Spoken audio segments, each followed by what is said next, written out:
ಸಚಿನ್ ಆತ್ಮಹತ್ಯೆ ಪ್ರಕರಣವನ್ನು ಬಿಜೆಪಿ ಈ ಪ್ರಕರಣವನ್ನಿಟ್ಟುಕೊಂಡು ರಾಜಕೀಯವನ್ನ ಮಾಡ್ತಾ ಇದೆ. ಇದರಲ್ಲಿ ಪ್ರಿಯಾಂಕ್ ಖರ್ಗೆ ಪಾತ್ರ ಏನಿದೆ ಅಂತ ಕಲಬುರಗಿಯಲ್ಲಿ ಶರಣಪ್ರಕಾಶ್ ಪಾಟೀಲ್ ಪ್ರಶ್ನೆ ಮಾಡಿದ್ದಾರೆ. ಸಚಿನ್ ಆತ್ಮಹತ್ಯೆ ಪ್ರಕರಣದಲ್ಲಿ ಬಿಜೆಪಿ ರಾಜಕೀಯ ಮಾಡ್ತಾ ಇದೆ, ಸಿಐಡಿ ತನಿಖೆ ಆಗುತ್ತೆ, ಪ್ರಿಯಾಂಕ್ ಖರ್ಗೆ ಪಾತ್ರ ಏನಿದೆ ಇದರಲ್ಲಿ? ಇದು ಕಲಬುರಗಿಯಲ್ಲಿ ಸಚಿವ ಶರಣಪ್ರಕಾಶ್ ಪಾಟೀಲ್ ಮಾಡಿರುವಂಥ ಪ್ರಶ್ನೆ. ಪ್ರಕರಣಕ್ಕೂ ಸಚಿವ ಪ್ರಿಯಾಂಕ್ ಖರ್ಗೆಗೂ ಯಾವುದೇ ರೀತಿಯ ಸಂಬಂಧ ಇಲ್ಲ ಅಂತ ಶರಣಪ್ರಕಾಶ್ ಪಾಟೀಲ್ ಹೇಳಿದ್ದಾರೆ. ಈ ಕೇಸಲ್ಲಿ ಬಿಜೆಪಿಯವರು ಸುಮ್ಮನೆ ಅದಕ್ಕೆ ಒಂದು ಇಶ್ಯೂ ಮಾಡ್ತಾ ಇದ್ದಾರೆ. ಈಗಾಗಲೇ ಮಾನ್ಯ ಮುಖ್ಯಮಂತ್ರಿಗಳು ಮತ್ತು ಗೃಹ ಸಚಿವರು ಇದನ್ನು COD ಕೊಡ್ತೀವಿ ಅಂತ ಹೇಳಿದ್ದಾರೆ. ಹಾಗಾಗಿ ಆ COD ತನಿಖೆ ಆಗುತ್ತೆ. ಇದರಲ್ಲಿ ನೀವು ಇಷ್ಟೇ ನನಗೆ ಹೇಳಬೇಕು, ಪ್ರಿಯಾಂಕ್ ಬಗ್ಗೆ ಇವರೆಲ್ಲ ಹೇಳ್ತಾ ಇದ್ದಾರೆ. ಪ್ರಿಯಾಂಕ್ದು ಏನು ರೋಲ್ ಇದೆ ಇದರಲ್ಲಿ? ಅವ್ರಿಗೇನು ಸಂಬಂಧ ಇಲ್ಲ. ಇದು ನೋಡಿ, ದಿನನಿತ್ಯ ಜನ ಯಾರ್ಯಾರದು ಹೆಸರು ಹೇಳ್ಕೊಂಡು ಏನೇನೋ ಮಾಡ್ಬೋದು. ಅದಕ್ಕೆ ಯಾವ ಸಚಿವರು ಕಾರಣ ಆಗೋಕ್ಕೆ ಸಾಧ್ಯ ಆಗೋದಿಲ್ಲ.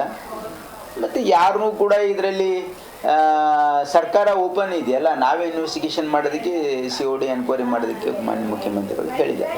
ವಿಜೇಂದ್ರ ಅವರು ಗಡುವು ಕೊಟ್ಟಿದ್ದಾರೆ ಸರ್, 3ನೇ ತಾರೀಕು ಅವ್ರ ಒಳಗಡೆ ಪ್ರಿಯಾಂಕ್ ಅವ್ರದ್ದು ರಾಜೀನಾಮೆ ತಗೊಳ್ಬೇಕು, ಮೃತರ ಕುಟುಂಬಕ್ಕೆ 1 ಕೋಟಿ ರೂಪಾಯಿ ಪರಿಹಾರ. ಈಗಾಗಲೇ ಮೃತರ ಕುಟುಂಬಕ್ಕೆ ಈಶ್ವರ್ ಖಂಡ್ರೆ ಅವರು ಮನೆಗೆ ವಿಸಿಟ್ ಮಾಡಿ ಅವರಿಗೆ ಪರಿಹಾರನ ಕೊಟ್ಟಿದ್ದಾರೆ. ಈಗ ಪ್ರಿಯಾಂಕ್ ರಾಜೀನಾಮೆ ಏನು ಕಾರಣಕ್ಕೆ, ಏನು ರೋಲ್ ಇದೆ, ಅವ್ರಿಗೇನು ಸಂಬಂಧ ಇದೆ? ಈಗ ರೋಡಲ್ಲಿ ಯಾರೋ ಹೋಗೋರು ಯಾರೋ ಹೆಸರು ಹೇಳ್ಕೊಂಡು ನೀವು ಹಿಂಗೆ ಮಾಡಿದೆ ಅಂತ ಸುಮ್ಮನೆ ಇವ್ರು ಕ್ಲೋಸ್ ಇದ್ದಾರೆ, ಹಂಗೆ ಮಾಡಿದ್ದಾರೆ ಅಂತಂದ್ರೆ ಏನು ಅದಕ್ಕೇನು ಅರ್ಥ ಬೇಕು? ಇದೆಲ್ಲ BJP ಅವ್ರಿಗೆ ಏನಾಗಿದೆ, ಬೇರೆ ಕೆಲಸ ಇಲ್ಲ ಅವ್ರಿಗೇನಾಗಿಬಿಟ್ಟಿದೆ, ಅಧಿಕಾರದಿಂದ ಏನು ಹೊರಗಿದ್ದಾರಲ್ಲ ಅವರು. ಹಾಗಾಗಿ ಅವರು ನೀರಿನಿಂದ ಆಚೆ ಬಂದಿರತಕ್ಕಂಥ ಮೀನಿನಂಗೆ ಆಗಿದ್ದಾರೆ. ಅವರಲ್ಲೇ ಕಾಂಪಿಟೇಷನ್ ನಡೀತಾ ಇದೆ. ಏನಂದರೆ ಅವರ ಸರ್ವೈವಲ್ಗೋಸ್ಕರ ಇದೆಲ್ಲ ಮಾಡ್ತಾ ಇದ್ದಾರೆ. ಏನಂದರೆ ಅಲ್ಲಿ ಬೀದರ್ನಲ್ಲಿ ಗುತ್ತಿಗೆದಾರ ಸಚಿನ್ ಆತ್ಮಹತ್ಯೆ ಪ್ರಕರಣಕ್ಕೆ ಸಂಬಂಧಪಟ್ಟಂತೆ ಬಿಜೆಪಿ ಕುರಿತಂತೆ ಡಾಕ್ಟರ್ ಜಿ ಪರಮೇಶ್ವರ್ ಮಾತಾಡಿದ್ದಾರೆ. ಆಧಾರ ಇಲ್ಲದೆ ಆರೋಪ ಮಾಡೋದು ಸರಿಯಲ್ಲ ಅಂತ ಹೇಳಿದ್ದಾರೆ. ಬೀದರ್ನಲ್ಲಿ ಗುತ್ತಿಗೆದಾರ ಸಚಿನ್ ಆತ್ಮಹತ್ಯೆ ಪ್ರಕರಣಕ್ಕೆ ಸಂಬಂಧಪಟ್ಟಂತೆ ಪ್ರಿಯಾಂಕ್ ಖರ್ಗೆ ಭಾಗಿ ಅಂತ ಬಿಜೆಪಿ ಆರೋಪ ಮಾಡ್ತಾ ಇದೆ. ಆದರೆ ಬಿಜೆಪಿ ನಾಯಕರ ಆರೋಪಕ್ಕೆ ಯಾವುದೇ ರೀತಿಯ ಆಧಾರ ಇಲ್ಲ ಅಂತ ಹೇಳಿ ಬೆಂಗಳೂರಿನಲ್ಲಿ ಗೃಹ ಸಚಿವ ಡಾಕ್ಟರ್ ಜಿ ಪರಮೇಶ್ವರ್ ಹೇಳಿದ್ದಾರೆ. ಆಧಾರ ಇಲ್ಲದೆ ಆರೋಪ ಮಾಡುವುದು ಸರಿಯಲ್ಲ ಅಂತ ಗೃಹ ಸಚಿವರು ತಿಳಿಸಿದ್ದಾರೆ. ಏನಾದರೂ ಪ್ರೂಫ್ ಇದ್ದರೆ ನೇರವಾಗಿ ಪ್ರಿಯಾಂಕ್ ಖರ್ಗೆ ಅವರು ಇದರಲ್ಲಿ ಭಾಗಿಯಾಗಿದ್ದಾರೆ ಅನ್ನೋದೇನಾದರೂ ಪ್ರೂಫ್ ಇದ್ದರೆ ನಮಗೂ ಅರ್ಥ ಆಗುತ್ತೆ. ಆದರೆ ಯಾವುದೇ ರೀತಿಯ ಪುರಾವೆಗಳಿಲ್ಲದೆ ಸುಮ್ಮನೆ ಒಬ್ಬ ವ್ಯಕ್ತಿ ಮೇಲೆ ಆಪಾದನೆ ಮಾಡೋದು, ದೂಷಣೆ ಮಾಡೋದು ಅದು ಒಂದು ಸಮಂಜಸ ಕಾಣೋದಿಲ್ಲ. ಭಾರತೀಯ ಜನತಾ ಪಾರ್ಟಿ ಒಂದು ನ್ಯಾಷನಲ್ ಪಾರ್ಟಿ. ಅವರು ಕೂಡ ಈ ರೀತಿ ಈ ಮಟ್ಟಕ್ಕೆ ಹೇಳಿಬಾರ್ದು. ಯಾಕೆಂದರೆ ಅವರು ಸರ್ಕಾರನ ನಡೆಸಿದ್ದಾರೆ. ಈಗ ಕೇಂದ್ರದಲ್ಲಿ ಅವ್ರ ಸರ್ಕಾರನೇ ಇದೆ. ಸರ್ಕಾರಗಳನ್ನು ನಡೆಸುವಂಥ ಸಂದರ್ಭದಲ್ಲಿ ಜವಾಬ್ದಾರಿಯಿಂದ ನಾವೆಲ್ಲರೂ ಕೂಡ ಕೆಲಸ ಮಾಡ್ತೀವಿ. ಜಿ ಕನ್ನಡ ನ್ಯೂಸ್ ಈಗ ನಿಮ್ಮ ಮನೆಯಲ್ಲೇ ನೋಡಿ. ಎಲ್ಲ ಕೇಬಲ್ಗಳಲ್ಲಿ ಈಗ ಲಭ್ಯ.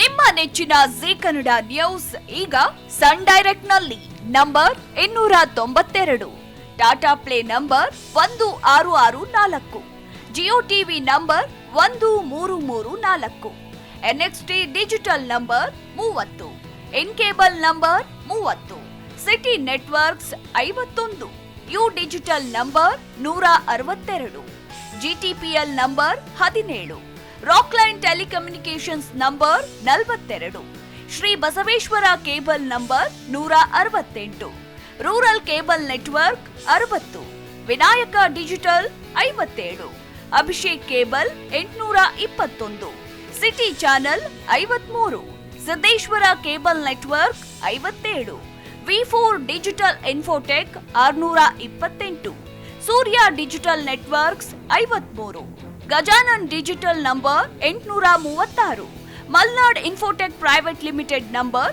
56, Metrocast number 830, Victory digital number 167ರಲ್ಲಿ ನೋಡಿ ಆನಂದಿಸಿ.